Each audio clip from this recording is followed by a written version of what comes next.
Say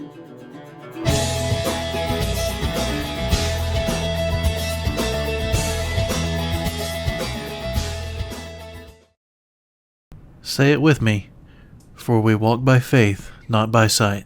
Hey guys, welcome to Cheap Old Cars and Corners. Today's video is going to be about cars, but it's going to be about projects. We're working on projects. So when it comes to these Mustangs that I have and enjoy so much, you know, I'm really wanting a C5. I do still want a C5, but I want to also maximize what I can get out of my Blue Bullitt. Excuse me. I know I can sell the Blue Bullitt and get a C5. Like, that would be a thing I could do. But I want to keep it. I really like that car. I do. There's just something about it. When it was stock, I liked the green car better. I like my green Bullitt better. It was just more comfortable to drive and everything. But I don't know. It's hard to explain. But after I did a few mods with the Blue Bullitt, and it's not because the attachment of like, hey, I did some stuff to it. It's like my car now, though. It's just fun to drive. It's super great. I don't know. I have trouble explaining it. It's something about that car, and it's probably something in how the car was assembled, because there's tolerances and things can be a little off this way, a little off that way, and then they get welded together.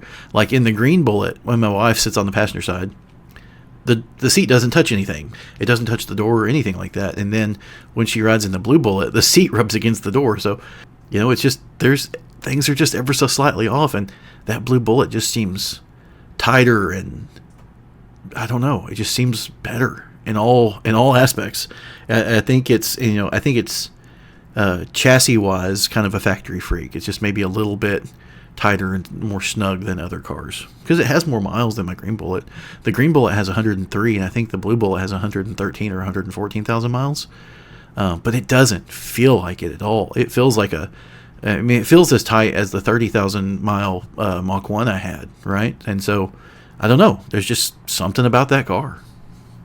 And I want to maximize. Let me get back to this. I want to maximize what's there without spending a ton of money. Because I could spend a ton of money on the suspension on that car, and it's like, okay, I've got enough in the car now. I could have just bought a C5Z06. And that doesn't make much sense, right? Now, I'm going to end up with enough in it to buy a high-mile C5Z06. And maybe that's not the smartest thing, but I want to maximize what's there. And I want to prove that with not much money into one of these cars, you can make it handle really well. Like, you can make. I want to prove that with not much money in one of these Mustangs. I'm saying this again, but I'm changing the end of it. I want to make it prove. I want to prove that with not much money in one of these Mustangs. And yes, I'm saying that again, but I want to prove that it doesn't just handle well. It can hang with most things and corners at sane speeds. You know, it's only got 265 or two. It's got some mods on it in a tune, so let's say 270, 275 horse at max, and that's at the flywheel. So, you know, it's got 410 gears. It accelerates pretty good, but in the straightaways, you know, a C5 probably outrun me. A C6 definitely outrun me. 7 and 8s, and just, you know, they're gone down a straightaway. But what I want is, the car's fairly lightweight. It's under 3,300 pounds, and a few suspension mods, some decent tires. I think this thing can keep up with about anything, within reason, right? You know, a Lotus Elise on ultra grip, you know, basically track day tires, will be able to out corner it. But there's also the fact of, like, hey, there's trees right off the side of the road, and the guy in the Elise might not be pushing as hard as he could. And if I'm comfortable with my car and push a little bit, I'll be able to keep up, right? And so here's kind of what I've got. Here is the suspension mods that I think would be necessary to make one of these Mustangs handle really, really well without spending too much money. So let's look at, it's the best bang for the buck. I'm going to get the most back out of the money I put in, okay? I've already got some of these parts, but this is like the full list of everything that I would do to one of these Mustangs to keep it kind of reasonably priced. Now, this one here, we'll talk about the coilovers. I've never done coilovers. Everybody, you know, rants and raves about them, but we'll talk about that. So let's go through this. Okay, so right now my car has H&R. Some of these things will come out of this, and actually I need to update this one. I'll tell you all that in a second. But some of these things will come out because I've already got the parts. Okay, but I'm just trying to show you everything. Now, this one here, the H&R Super Sport Springs, would be $100 more because I've got the full set of H&R Super Sports, and it's like $350, so $125 more. But if you were to do the full set of springs, then you would take out the $492 for these guys for the coilover conversion. But let's just look at this. So best bang for the buck, right? I have currently H&R Super Sports, okay? And I have currently Coney Orange shocks. Now, the Coney Orange shocks are fine for those springs. They're not great. I have noticed I hit a good compression, a good bump, and I feel like I shoot back up kind of quick. And that is, honestly, it's undersprung compression or underdampened compression and rebound for that spring. The compression's not as bad, but the rebound for when the spring does collapse more and gets into their progressive spring. So when it gets into its stiffer part of the spring rate as it's compressed more, it goes past what that shock can really control. And that's a problem. I don't like that. And so I'm going to switch those up for the Bilstein heavy duty B6 shocks. This set is the 87 to 04, so that means there's a smaller bump stop. It can compress more. Because the 87 to 93, the Fox bodies, okay, their shocks and struts are the same length as the front struts might be a little shorter, but the rear shocks are the same length as New Edge shocks. But they have a built-in bump stop on the New Edge, whereas the Fox body had bump stops on the frame or on the body that would hit the axle. I don't really know about the fronts for sure. I do know like a factory front for a Mustang had a bump stop. Here it is right here. This is the bump stop. This is the factory strut off of my Blue Bullitt. And the Bilstein ones have built-in bump stops. So this is what they recommend for the ride height I'm going for. And when I say that, I'm also going to add that I've been in communication with Maximum Motorsports, one of their techs over there.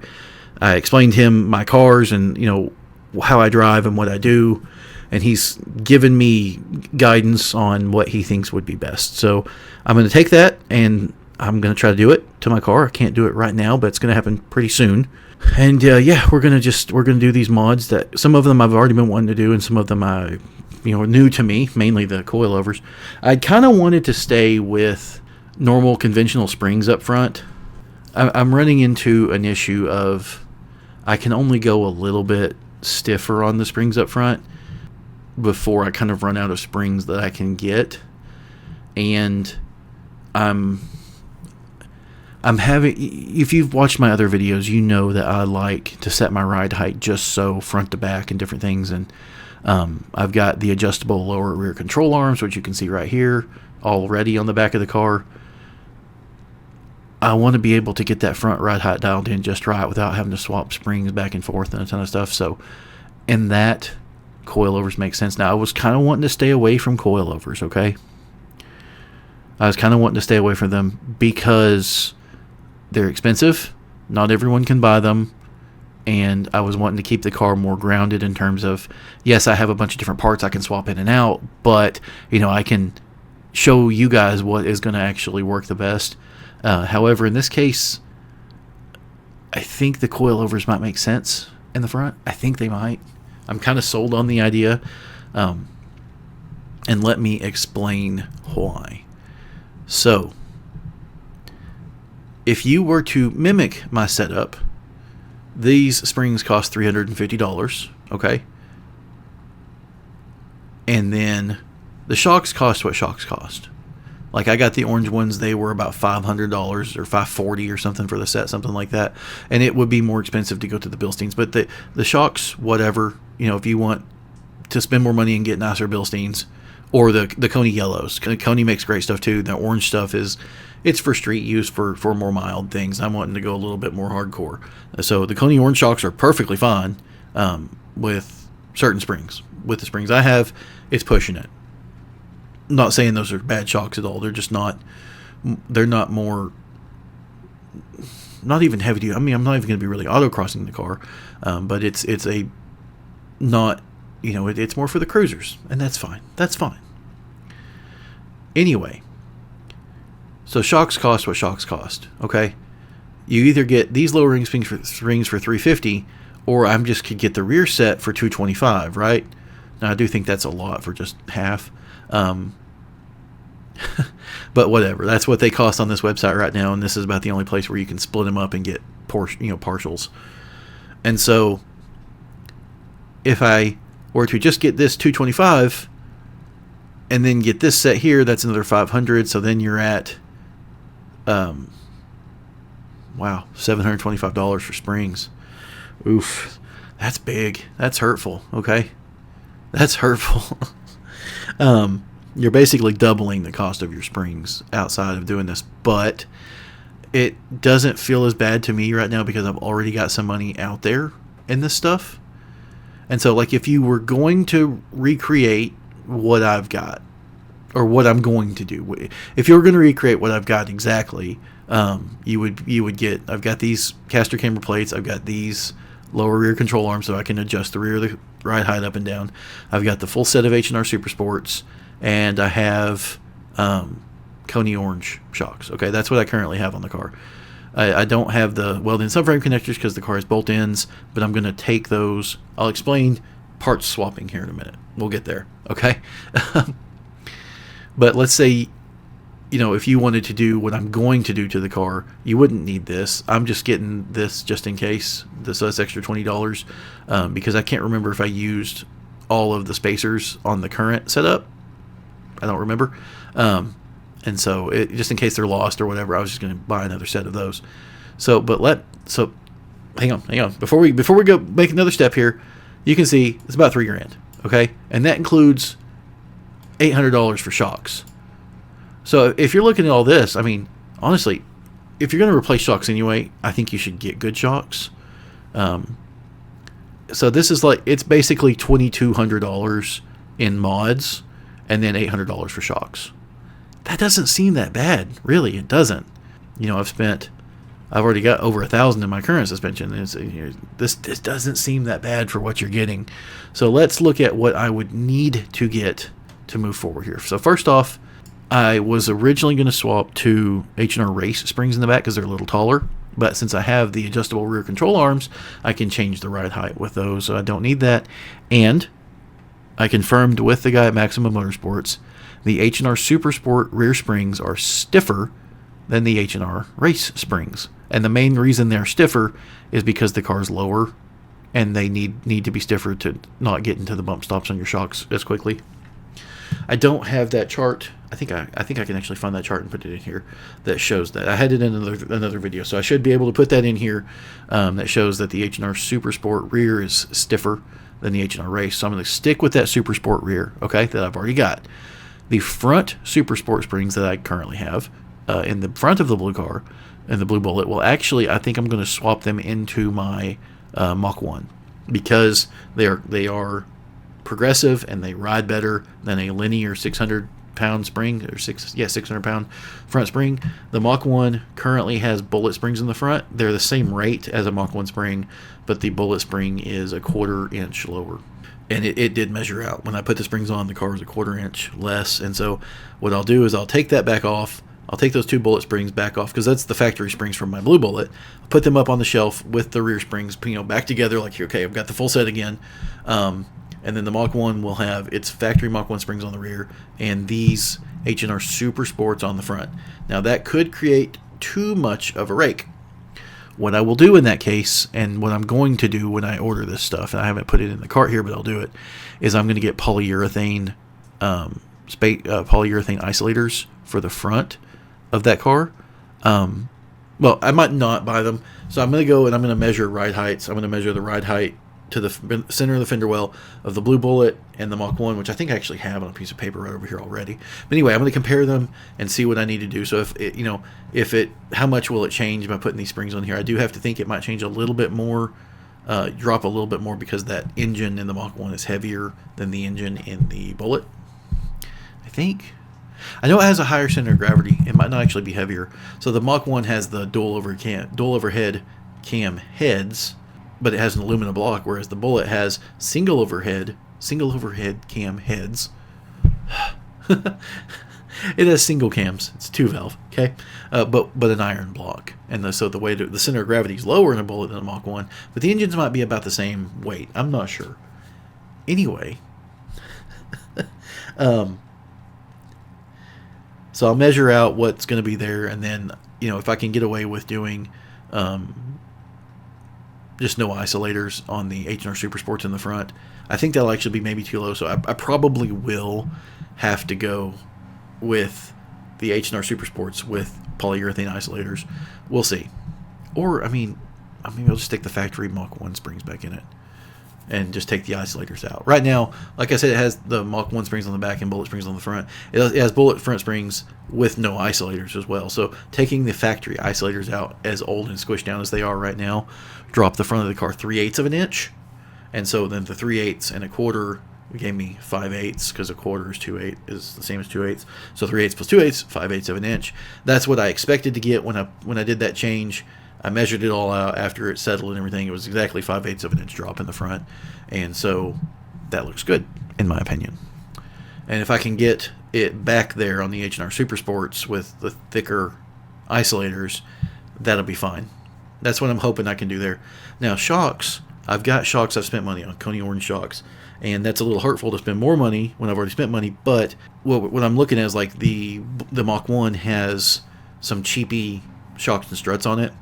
And so the Coney Orange shocks and struts I pull off of the blue Bullitt will then go to the Mach 1. I'm going to do something else as well. So let me take that back. The Coney Orange front strut that I pull off the blue Bullitt to do this stuff will go to the front of the Mach 1. And then the rear shocks, the short, because they're the Fox body length ones without the bump stop, those will actually go to the rear of my green Bullitt, because it is already, with 3 people in the car, it sometimes bottoms out that on that rear bump stop on the new edge length shocks, and it can ride rough when you hit that bump stop. So those shocks will go to that car. The new edge length Coney Oranges on the Bullitt, on the green Bullitt, sorry. The blue Bullitt ones will go to the green Bullitt on the rear, and then the rear green Bullitt ones will go to the Mach 1, because it sits a little higher overall.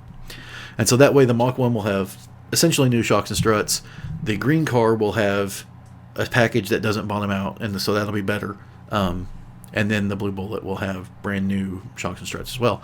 The rear of the red car already has the Coney Oranges, and I'm going to do Coney Orange on the front of it too. That'll be fine for those 500-pound springs that it has.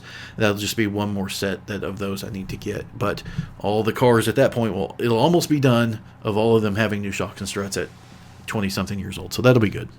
I hope that made sense. I said a lot of words. Okay, so what am I going to have to do to get this set of mods on my car? So let's remove these. I've already got them. Okay, let's remove these. I've already got them. Let's remove these. I've already got them. Here we go. This is what I want to get. The subframe connectors. I want to get the Panhard bar for the rear to keep the rear end from moving side to side and doing weird stuff. That'll take care of enough chassis stuff. Now, if I want to stiffen the front up anymore, there's a K-member brace I can get. I can either get the one through here, or I can maybe find one on eBay off of a convertible car and just bolt it on, and that'll be fine. Just a little bit extra stiffness in the front chassis. And then the Bilstein shocks and struts. Keep my H&R Super Sport rear springs, and then swap over to this 275 pound per inch coilover conversion on these Bilstein struts.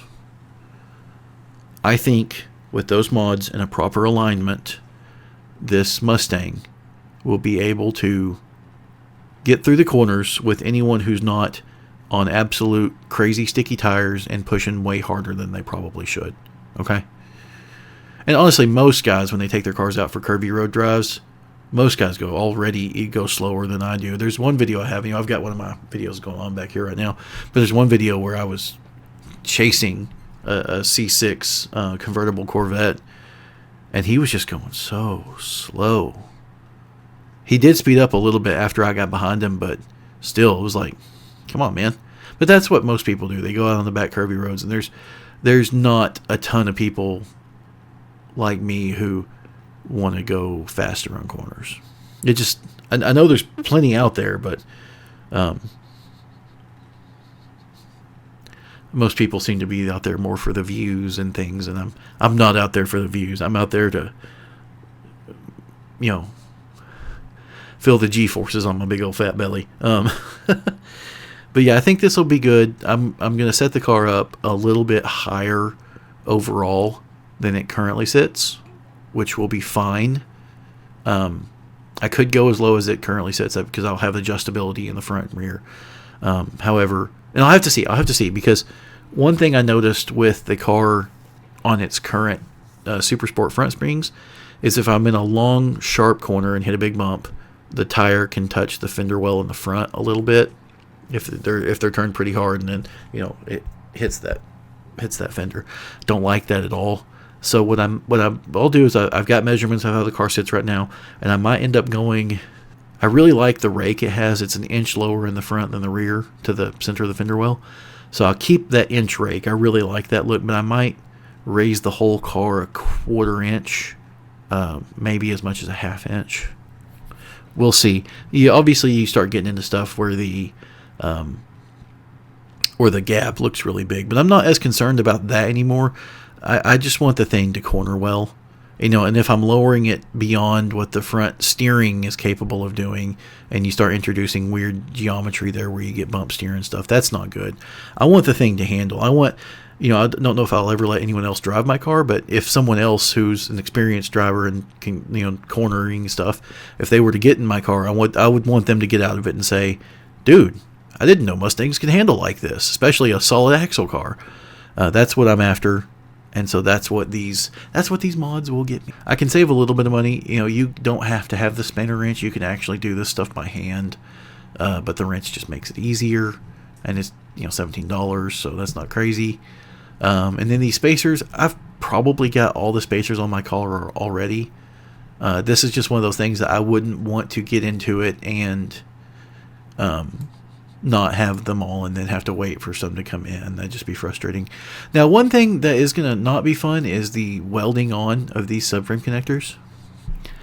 I don't have a welder. Don't know how to weld. I've welded some. Like, I took a little bit of a class in welding that was very basic in just a couple days. And like I've got the length of bead that I have run welding is probably less than 10 feet. Okay. So I am not, I'm not going to go get a welder and try to weld these things in myself. I got a buddy who can weld. If he can come down and help me, I'll throw him some money and we'll do that. Or I'll just need to figure out what to do. What's going to end up happening is I'll get all the parts and these will end up sitting for a long time. I can do all the rest of it myself. These will probably end up sitting for a while, the subframe connectors. Maybe not. I don't know. We'll see. But at that point, I'll have about 3,000 in suspension stuff, or let's say a little over 2,000 in suspension parts, nice shocks and struts, and then my wider wheels and tires, and then I've got my seats and stuff in it too. So I'll have a fair amount in this car, but I'm hoping that maybe this won't be an end game suspension. But what I really want to show guys, what I really want to show people is, like, let's say you get a GT for 6, right? If you put 10 total in it, another 4, and you're into the car for 10, you could have something that absolutely gets through corners. You go out and you're chasing an E46 M3 or a C5 Corvette on the road, and they can probably pull away from you on the straights, but you might actually gain on them through the corners some. Now that people might say, well, that's never going to happen, all this stuff. Quite frankly, people aren't going as fast. Track driving and autocross driving is a completely different world than street cornering. It is. A lot of times, out on the street, I go through some corners and you can hear the tires squealing a little bit and stuff. And yes, I am near the edge of grip of those tires, but there's still a lot. There's still another 10 mile an hour I could go faster through that corner, and still have control before I start to end up maybe losing or pushing or different things. It's just it's not the same world, okay? And you don't go through every corner with the tires squealing unless you just know the road super well. But it's not the same world. Now, there are people that go out and push that hard on the street. I'm not going to be running with those guys. I'm not that. That's not what I do. I keep things with insane speeds. I do want to be able to push a little harder, though. I'm hoping this stuff helps. Okay, so that'll be this one. you know, 2 projects. We're going to paint some stuff, and we're going to do this. I don't know when exactly this suspension stuff's going to happen. Hopefully pretty soon. Hopefully in the next month or 2, I can start putting these parts on, if everything works out how I want it to. Yeah, and then be ready for the spring to get out and haul butt on some curvy roads. So guys, I hope you enjoyed this video. Like and subscribe, and come back for more car stuff, more paint and projects. And some videos I'll be teaching, some videos I'll be talking about projects, and some videos will actually be doing the projects. And then obviously my favorite videos to make is when I go out driving with cameras all over and all that. I love those, but kind of cold and crappy right now, so I can't make any of that stuff. See you guys in the next one.